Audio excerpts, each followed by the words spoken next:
نحمده ونصلي على رسوله الكريم اما بعد فاعوذ بالله من الشیطان الرجیم بسم اللہ الرحمن الرحیم۔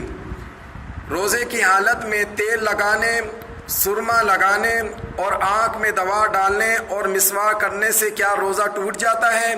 تو اس اہم مسئلے کو خوب سمجھ لیجئے۔ روزے کی حالت میں اگر آپ نے تیل لگایا تو اس سے روزہ نہیں ٹوٹتا، اور اسی طرح روزے کی حالت میں اگر سرما لگایا تو اس سے بھی روزہ نہیں ٹوٹتا، اور روزے کی حالت میں آنکھ میں اگر دوائی ڈالی تو اس سے بھی روزہ نہیں ٹوٹتا، اور روزے کی حالت میں مسواک کرنے سے بھی روزہ نہیں ٹوٹتا۔ لوگوں میں یہ بات غلط مشہور ہے کہ روزے کی حالت میں تیل لگاؤ یا سرما لگاؤ یا آنکھ میں دوائی ڈالو یا مسواک کرو تو اس سے روزہ ٹوٹ جاتا ہے۔ یہ بالکل بے بنیاد اور غلط بات ہے۔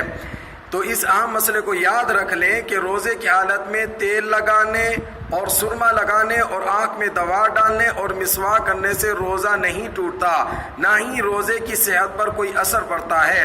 اللہ رب العزت ہم سب کو دین کی صحیح سمجھ عطا فرمائے۔ وآخر دعوانا ان الحمد للہ رب العالمین۔